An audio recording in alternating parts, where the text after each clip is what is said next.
भारत में शिक्षा के विकास के लिए 1,00,000 रुपए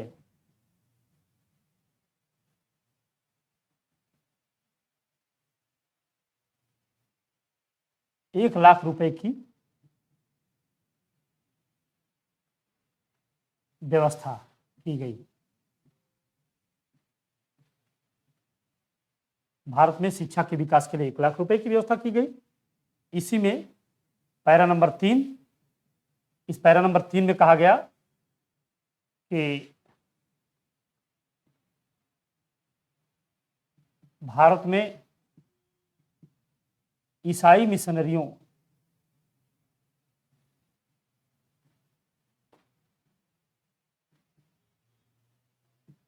को प्रवेश की छूट मिली।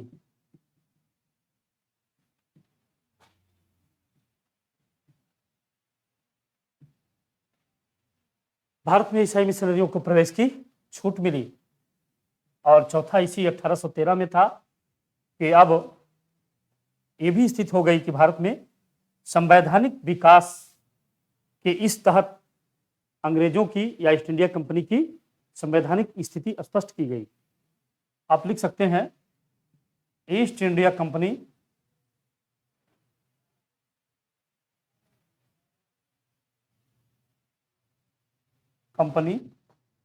की संवैधानिक स्थिति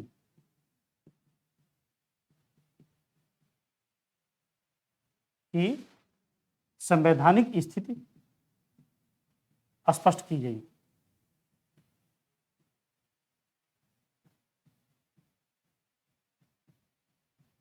ये इतने कार्य आपको 1813 के चार्टर एक्ट के द्वारा हुआ। इसमें कंपनी के लिए ईस्ट इंडिया कंपनी का व्यापारिक एक अधिकार समाप्त हो गया। भारत में शिक्षा के विकास के लिए 1,00,000 रुपए प्रदान करने की व्यवस्था हुई।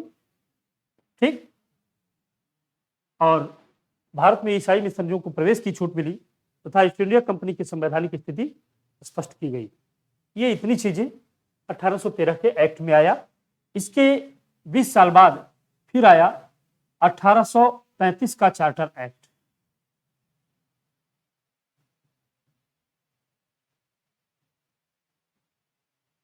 1833 के चार्टर एक्ट के बारे में थोड़ा देख लें। ये 1833 का जो चार्टर एक्ट आया, इस पर मैकाले का बड़ा प्रभाव था। इस पर लॉर्ड मैकाले का बड़ा प्रभाव था। इस 1833 का समय आते आते ईस्ट इंडिया कंपनी का शासन वास्तव में संपूर्ण भारत में फैल चुका था। भारत के अधिकांश राजे महाराजे ईस्ट इंडिया कंपनी सरकार के सामने परास्त हो चुके थे। अब यह लगभग अखिल भारतीय साम्राज्य हो चुका था इस समय तक। इसीलिए इंग्लैंड की संसद ने विचार किया कि अब जबकि ईस्ट इंडिया कंपनी वहां शासक की स्थिति में है तो उसे व्यापारिक कार्य समाप्त कर देना चाहिए। इसीलिए ईस्ट इंडिया कंपनी को यह कहकर कि आप वास्तव में भारत में व्यापारी नहीं बल्कि पूरे देश के शासक हो चुके हैं आप, तो आप केवल शासन कार्य करें। इसी कारण से उनके लिए कि आप केवल शासन कार्य करें, यह कहा गया कि ईस्ट इंडिया कंपनी का व्यापारिक अधिकार समाप्त किया जाता है। ध्यान दीजिएगा, 13 में कहा गया एकाधिकार समाप्त किया जाता है और यहां कहा गया ईस्ट इंडिया कंपनी का व्यापारिक अधिकार समाप्त किया जाता है। यानी यह हुआ कि आप व्यापार नहीं करेंगे तो क्या करेंगे, केवल अब आप शासन करेंगे। तो यहां आ गया ईस्ट इंडिया कंपनी का व्यापारिक अधिकार समाप्त हो गया। दूसरा क्या कहा गया, अब जबकि आपका व्यापारिक अधिकार समाप्त हो गया और आप शासक हो गए, आप केवल शासन करेंगे, तो बंगाल का गवर्नर जनरल अब संपूर्ण भारत का गवर्नर जनरल होगा। मैंने आपको पिछले क्लास में पढ़ाया होगा कि बंगाल का पहला गवर्नर जनरल कौन था। 1773 के रेगुलेटिंग एक्ट के द्वारा बंगाल का पहला गवर्नर जनरल बनाया गया वारेन हेस्टिंग्स को। उसके पहले बंगाल का गवर्नर केवल होता था, जो लॉर्ड क्लाइव से शुरू हुआ था।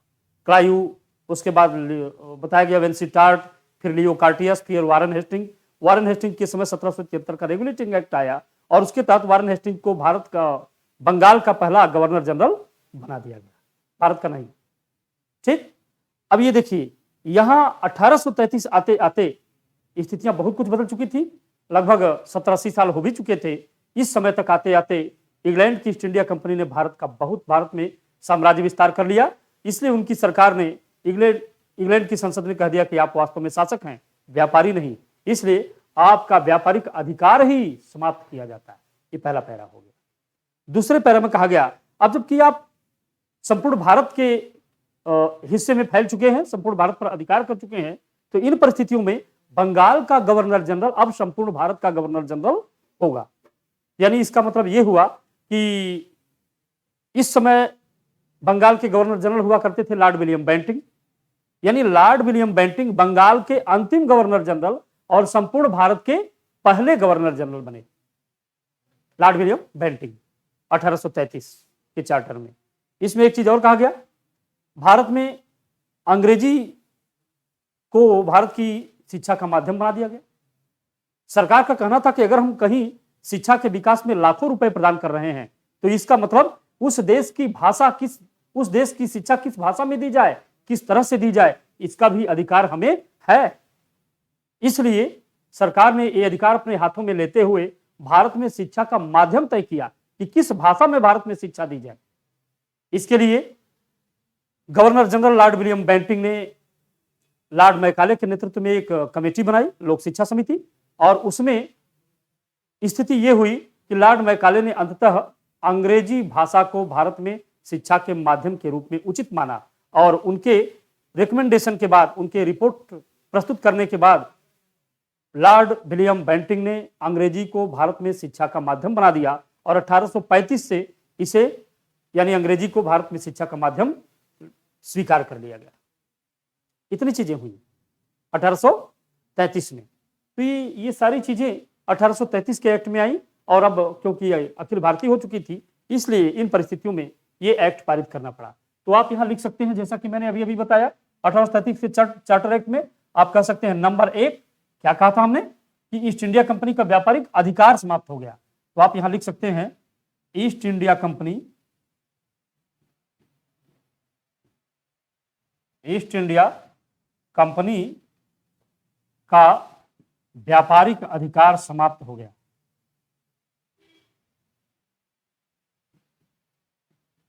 ये हुआ ईस्ट इंडिया कंपनी का व्यापारिक अधिकार समाप्त हो गया।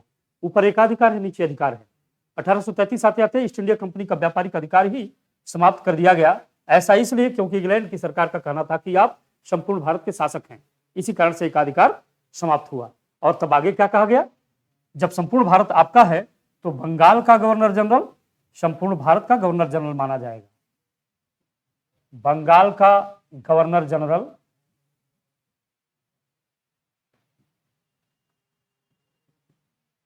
संपूर्ण भारत का गवर्नर जनरल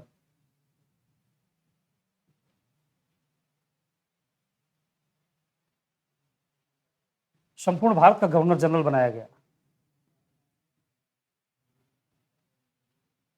अर्थात आप कह सकते हैं लॉर्ड विलियम बेंटिंग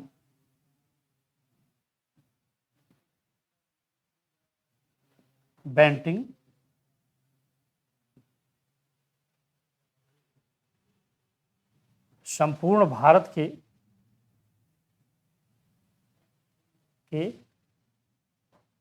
प्रथम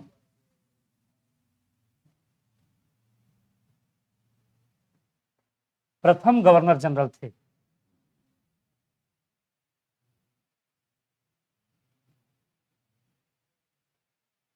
संपूर्ण भारत के प्रथम गवर्नर जनरल थे। अब आप इसमें तीसरे देखिए, तीसरे में क्या कहा गया, कहा गया कि अंग्रेजी को भारत की शिक्षा का माध्यम बना दिया गया। शिक्षा का माध्यम बनाया गया। ठीक, अंग्रेजी को भारत की शिक्षा का माध्यम बना दिया गया और लॉर्ड मैकाले को इंग्लैंड के लॉर्ड मैकाले को गवर्नर जनरल की काउंसिल का 5वां विधि सदस्य बना दिया गया। आप चौथे में लिख सकते हैं कि लॉर्ड मैकाले को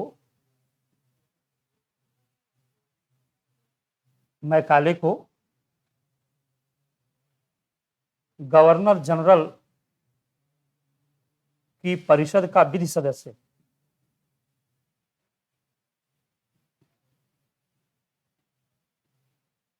विधि सदस्य बनाया गया। ये इतनी चीजें आपकी 1833 में हुई। आप 1833 की ये इतनी चीजें, यानी ईस्ट इंडिया कंपनी का व्यापारिक अधिकार समाप्त, क्योंकि वो अखिल भारतीय हो चुकी थी, इसलिए व्यापार का अधिकार ही नहीं दिया गया। कहा गया आप एडमिनिस्ट्रेशन में होंगे, यानी शासन करेंगे। बंगाल का गवर्नर जनरल इसी कारण से संपूर्ण भारत का गवर्नर जनरल बन गया। और इस समय लॉर्ड विलियम बेंटिंग बंगाल के गवर्नर जनरल थे, अब वो संपूर्ण भारत के गवर्नर जनरल बन गए। अंग्रेजी को भारत में शिक्षा का माध्यम बना दिया गया लॉर्ड मैकाले समिति की रिपोर्ट पर, और लॉर्ड मैकाले को गवर्नर जनरल की परिषद का विधि सदस्य भी बना दिया गया। ये इतनी चीजें 1833 के अधिनियम में हुई। ठीक, 1833। अब आप देख सकते हैं 1853 का अधिनियम, 1853 का चार्टर एक्ट। 1853 का चार्टर एक्ट जरा देखने, इसमें क्या हुआ, ध्यान दीजिएगा बच्चों। 1853 का charter act east India company के इतिहास में इंग्लैंड की संसद द्वारा भेजा गया अंतिम चार्टर था। तो पहला चार्टर कब दिया गया था, 1793 में। 1853 का charter act east India company को भेजा गया इंग्लैंड की सरकार द्वारा, अंतिम चार्टर था। वो इसलिए क्योंकि 1857 की भारत में क्रांति हो गई। 1857 की क्रांति के बाद भारत में ईस्ट इंडिया कंपनी को ही समाप्त कर दिया गया, यानी 1813 में ईस्ट इंडिया कंपनी का व्यापारिक एकाधिकार गया, 1833 में व्यापारिक अधिकार गया, और 1853 के बाद 1858 में ईस्ट इंडिया कंपनी ही समाप्त हो गई। बड़े कायदे से इंग्लैंड की सरकार ने कंपनी को समाप्त कर दिया, और इसी के साथ कुछ संवैधानिक विकास भी होता रहा। तो संवैधानिक विकास जो होता रहा उसमें आपने 1813, 1833 और अब 1853 के चार्टर एक्ट में क्या है ये जान लीजिए। 1853 के चार्टर एक्ट आते आते सरकार ने यह प्रयास किया कि भारतीयों को भी कुछ न कुछ प्रशासन में अधिकार दिया जाए, भागीदारी दी जाए। इसीलिए पहली बार 1853 में यहां ईस्ट इंडिया कंपनी ने व्यवस्था की कि भारतीयों को क्षेत्रीय प्रतिनिधित्व के आधार पर सरकार में या प्रशासन में भागीदारी दी जाएगी। क्षेत्रीय प्रतिनिधित्व के द्वारा भारतीयों को प्रशासन में भागीदारी दी जाएगी, ये पहली बार आया। दूसरी बार क्या हुआ, संपूर्ण भारत के लिए एक विधान की व्यवस्था हुई। संपूर्ण भारत के लिए एक विधान की व्यवस्था हुई पहली बार यहां। तीसरा देख लीजिए इसमें क्या है। तीसरा इसमें कहा गया कि प्रतियोगिता परीक्षा के द्वारा, यानी कंपटीशन के द्वारा लोगों को योग्यता के आधार पर नियुक्तियां दी जाएंगी। ये तीन चीजें काफी इंपॉर्टेंट थी कि लोगों को प्रतियोगिता परीक्षा के द्वारा नियुक्तियां दी जाएंगी, योग्यता के आधार पर। यह कहा गया कि संपूर्ण भारत के लिए एक विधान बनाया जाएगा, और उसी में यह भी कहा गया कि लोगों को क्षेत्रीय प्रतिनिधित्व के आधार पर प्रशासन में या गवर्नर जनरल की काउंसिल में भागीदारी दी जाएगी। ये इतनी चीजें आई 1853 के चार्टर एक्ट में, जो ईस्ट इंडिया कंपनी को भेजा गया। इंग्लैंड और ईस्ट इंडिया कंपनी के इतिहास का अंतिम चार्टर था, क्योंकि 1857 की क्रांति हो गई इसके बाद। तो आप यहां लिख सकते हैं, और वो ये है कि लिखेंगे इसमें पहला, संपूर्ण भारत के लिए एक विधान। संपूर्ण भारत के लिए एक विधान की व्यवस्था की गई। ये देखिए नई चीजें कही, संपूर्ण भारत के लिए एक विधान की व्यवस्था हुई। दूसरी जो इसमें इंपॉर्टेंट चीज आई वो थी क्षेत्रीय प्रतिनिधित्व।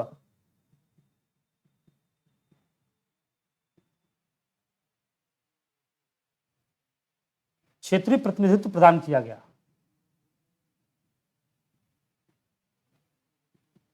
किए जाने की व्यवस्था हुई।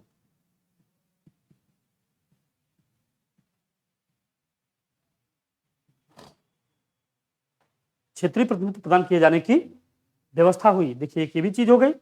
अब इसमें तीसरी चीज जान लीजिए। तीसरी चीज में कहा गया कि प्रतियोगिता परीक्षा के आधार पर, प्रतियोगिता परीक्षा द्वारा योग्यता के आधार पर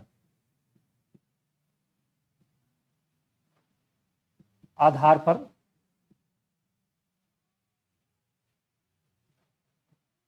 नियुक्ति की जाएगी, ये भी बात इसमें आई। तो प्रिय छात्रों, ये 3 चार्टर बड़े इंपॉर्टेंट और बड़े तेजी से परिवर्तन होने वाले, और उसके बाद भारत में इनकी व्यवस्था किए जाने की व्यवस्था जो हुई, ये 3 चार्टर आपके सामने हैं, इसको जान लें। और जैसा कि आपने जाना कि अंतिम चार्टर यानी 1853 के चार्टर एक्ट में कहा गया संपूर्ण भारत के लिए एक विधान होगा, क्षेत्रीय प्रतिनिधित्व प्रदान किया जाएगा और प्रतियोगी परीक्षा द्वारा योग्यता के आधार पर लोगों को नियुक्ति दी जाएगी। ये आपके सामने व्यवस्था यही है।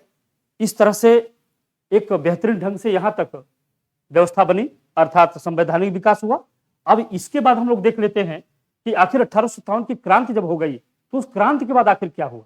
ठीक, लीजिए अब इसे मिटा देते हैं और इसे मिटाकर भारत के संवैधानिक विकास का जो एक मील का पत्थर साबित होता है 1857 की क्रांति, हम लोग उसके बारे में भी जान लेते हैं। ठीक, 1857 की क्रांति आखिर भारतीयों के द्वारा इसलिए की गई क्योंकि वे लोग 1857 की क्रांति के पहले गवर्नर जनरल लॉर्ड डलहौजी के कार्यों से परेशान हो चुके थे। लॉर्ड डलहौजी ने इनाम कमीशन के द्वारा कई 20,000 रियासतों को कई बार में हड़प लिया, और लॉर्ड डलहौजी की लैप्स पॉलिसी बड़ी इंपॉर्टेंट थी, बड़ी महत्वपूर्ण थी अंग्रेजों के लिए।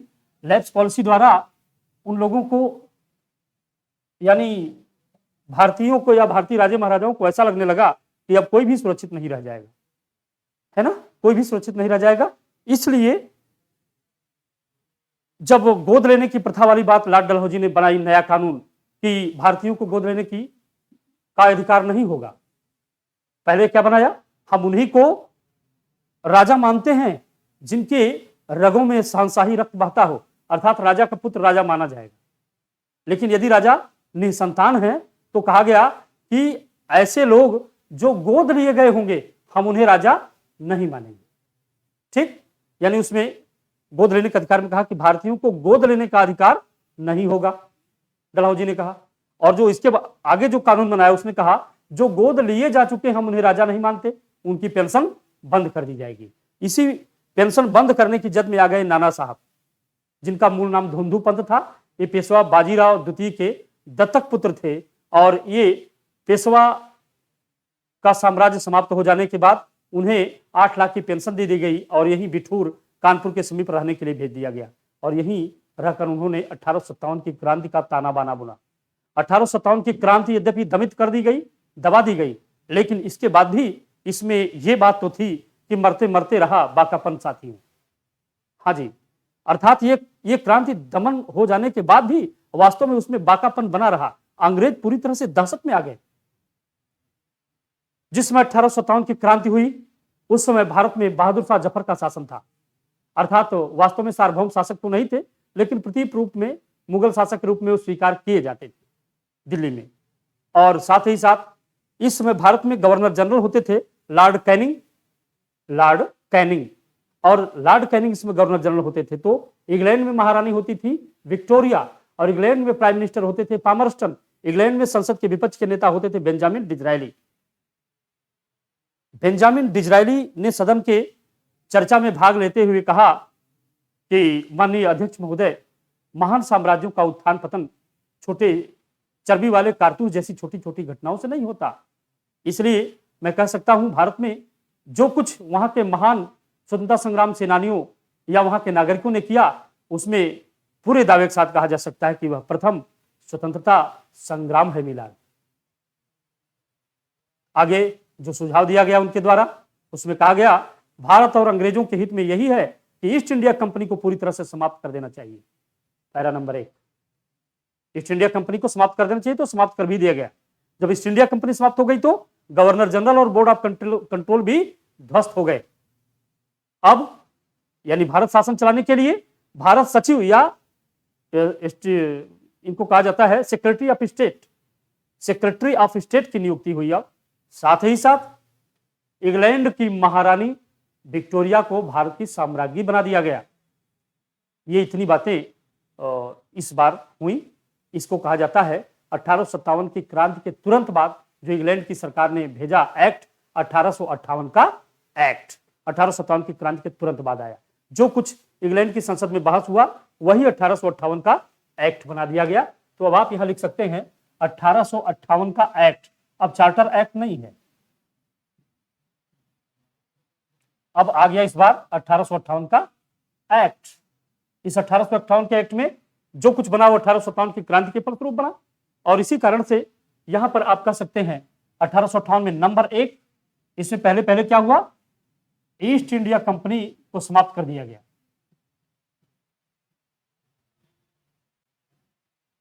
ईस्ट इंडिया कंपनी को समाप्त कर दिया गया।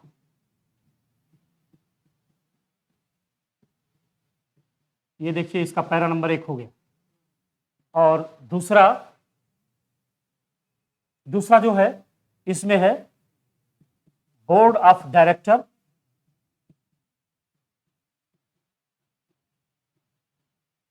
तथा बोर्ड ऑफ कंट्रोल समाप्त हो गए।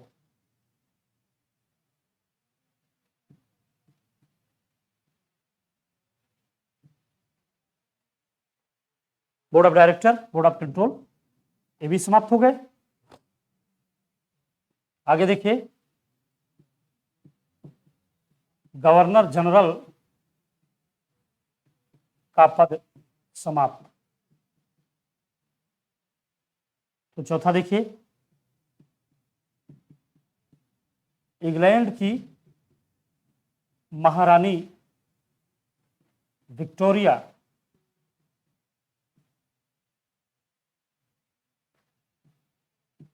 भारत की साम्राज्ञी बनी। आप इनको कह सकते हैं कि भारत का शासन इंग्लैंड के ताज में निहित हो गया। इस लाइन को आप ये भी कह सकते हैं भारत का शासन इंग्लैंड के ताज में निहित हो गया। इंग्लैंड का ताज मतलब विक्टोरिया का ताज ना, तो विक्टोरिया के ताज में भारत का शासन चला गया। क्यों? क्योंकि विक्टोरिया भारत की साम्राज्ञी बन गई। ईस्ट इंडिया कंपनी को समाप्त कर दिया गया। जब ईस्ट इंडिया कंपनी को समाप्त कर दिया गया और महारानी के ताज में भारत का शासन आ गया, तो शासन चलाने के लिए अब कुछ संस्थाएं बनेगी। तो इसके लिए वायसराय का पद बनाया गया।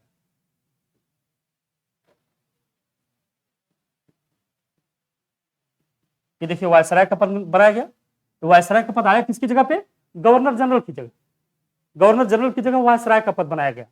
और board of control, board of director जो व्यापारिक और सैनिक कार्य देखते थे, उनकी जगह सेक्रेटरी ऑफ स्टेट या भारत सचिव का पद बनाया गया।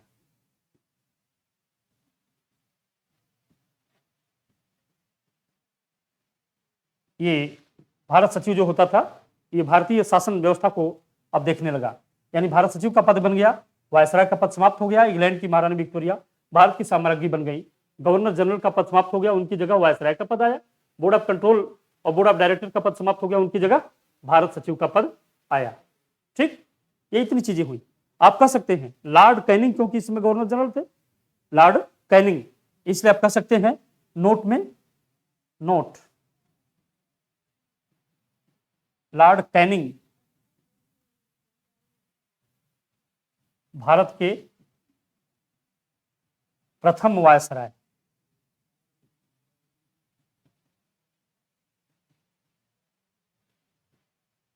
नियुक्त हुए। लॉर्ड कैनिंग को भारत का पहला वायसराय नियुक्त किया गया। इस तरह से आपने देखा 1858 का एक्ट बहुत ज्यादा युगांतरकारी परिवर्तन लाया। यानी ईस्ट इंडिया कंपनी का शासन समाप्त कर दिया और नया शासन आ गया सीधे इंग्लैंड का। हम लोगों पर डायरेक्ट प्रशासन चलने लगा। ठीक, अर्थात 1854 में अर्थात 1784 में जो द्वैध शासन चला था, यानी बोर्ड ऑफ कंट्रोल का शासन और गवर्नर जनरल का शासन, यहां समाप्त हो गया। ये दोनों शासन समाप्त होकर अब आ गया सीधे इंग्लैंड की महारानी का शासन। नया नया तरीका आ गया। तो इस तरह इस एक्ट में ये नई चीजें आई और इनके तुरंत बाद इंग्लैंड की सरकार ने फिर एक भारत परिषद अधिनियम भेजा, Indian council act 61 Indian council act. यानी अब भारत परिषद अधिनियम बनाया गया। और भारत परिषद अधिनियम में देख लीजिए क्या क्या हुआ। पहले तो आप यहां लिख सकते हैं भारत परिषद अधिनियम, परिषद अधिनियम 1961, 61, भारत परिषद अधिनियम 1961। इसमें कहा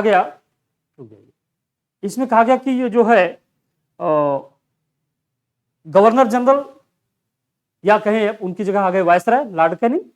तो इस समय वायसराय को किसी कानून या मुद्दे को बनाते समय उस पर वीटो का अधिकार दिया गया, वायसराय को वीटो का अधिकार दिया गया। इतना ही नहीं, वायसराय को अध्यादेश जारी करने की शक्ति दी गई। इतना ही नहीं, बल्कि वायसराय को किसी राज्य की सीमा तय करने, नए राज्य बनाने की शक्ति दी गई। ऐसे समय में एक चीज और हुआ, वायसराय लॉर्ड कैनिंग ने अपने मित्रों को कई विभाग बांटे, तो डिपार्टमेंटल सिस्टम शुरू हो गया। और जिन लोगों ने विभाग को संभाला वो एक मंत्री की तरह काम किए, तो मंत्रिमंडल सिस्टम आ गया। यानी इसी समय कैबिनेट सिस्टम और डिपार्टमेंटल यानी विभागीय प्रणाली की भी शुरुआत हुई। और इसी कानून के द्वारा IPC, CrPC, Indian high court act भी भारत में आया। इसी समय भारतीय दंड संहिता, इंडियन पेनल कोड और इंडियन हाई कोर्ट एक्ट भी आए, जो आज तक चल रहे हैं। अभी तक 1861 का IPC, CrPC, Indian high court act आज तक लागू है, अभी भी चल रहा है। तो यहां आप इसमें कह सकते हैं कि 1761 में जो 1900 सॉरी, यहां पर हमने थोड़ा सा गलत लिखा, हमको लिखना चाहिए 1861, ठीक है, 1861। इस 1861 में जो पहला विधान था उसमें हमने क्या बताया कि गवर्नर जनरल को कानून पर वीटो करने तथा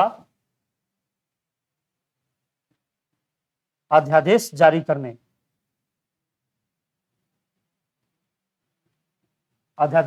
करने की शक्ति दी गई। ठीक, ये भी हो गया। अब इसी में आप लिख सकते हैं नंबर 2, राज्यों की सीमा तय करने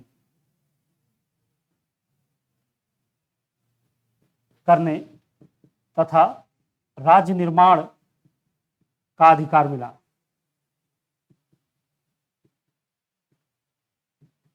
उन्हें राज्य निर्माण का अधिकार दिया गया। तो ये भी देखिए एक नया चीज आ गया। और इसमें आप एक चीज और कह सकते हैं, तीसरा, विभागीय प्रणाली की शुरुआत।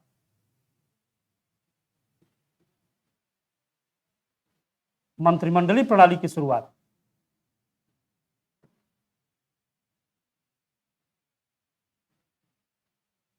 मंत्रिमंडलीय प्रणाली की शुरुआत हुई।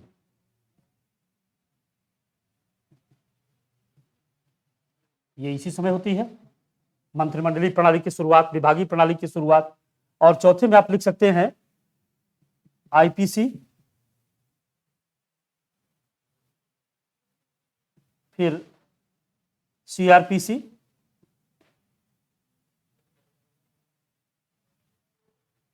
इंडियन हाई कोर्ट एक्ट,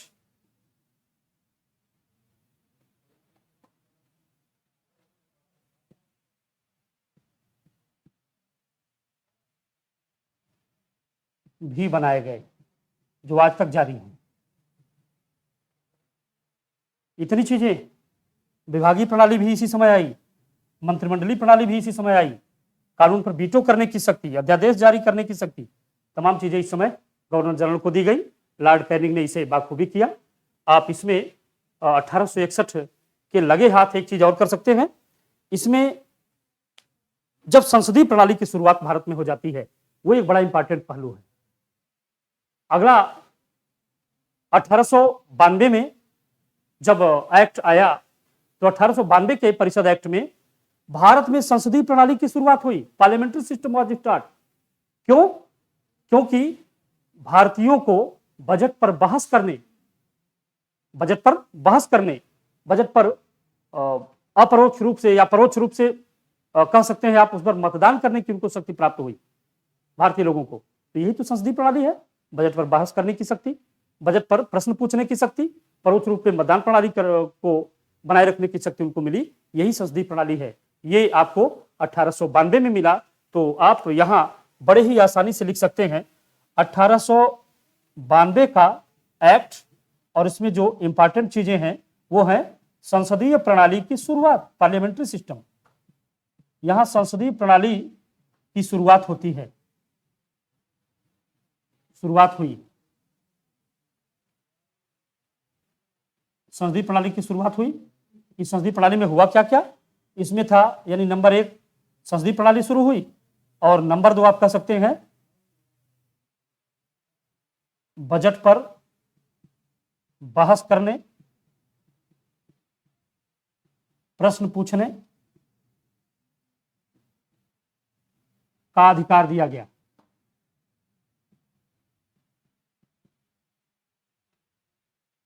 ठीक है, ये भी हो गया। और लास्ट में तब इसमें आता है नंबर 3, इसमें कहा जाता है कि परोक्ष रूप से मतदान, यानी डायरेक्ट तो नहीं, परोक्ष रूप से मतदान का अधिकार मिला। ये इतनी चीजें प्राप्त हुई 1892 के एक्ट में।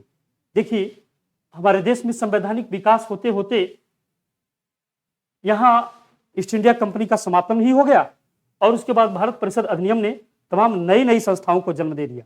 और इसी परिस्थिति में आगे चल करके 1892 एक ऐसा पहलू भी आया जब भारत में संसदीय प्रणाली की शुरुआत ही हो गई, यानी बजट पर बहस करने, प्रश्न पूछने का अधिकार लोगों को मिल गया, और परोक्ष रूप से मतदान प्रणाली भी यहां से चल पड़ी। अर्थात आप कह सकते हैं 1892 एक मील का पत्थर साबित हुआ, क्योंकि भारत को संसदीय प्रणाली भी विकसित करने का मौका मिला। अब इसके बाद अब आपके संवैधानिक इतिहास में अगला नेक्स्ट आ रहा है 1909 का मार्ले मिंटो सुधार। तो आज इस वीडियो में प्रिय छात्रों आपको इतना ही। आशा है आपको जो हमने दिया तथ्यात्मक रूप से वो आपके परीक्षा के लिए अत्यंत उपयोगी है। मैं समझता हूं मैंने उसे बेहतरीन ढंग से समझाने की कोशिश भी की, जो आपके स्तर का, आपके उपयोग का, एसएससी, रेलवे, बैंकिंग, लोअर इत्यादि के लिए ये काफी इंपॉर्टेंट है। आज इसमें इतना ही। नेक्स्ट हम दूसरे क्लास में आपको 1909 से लेकर 1935 के विधान के बारे में बताएंगे। Thank you class.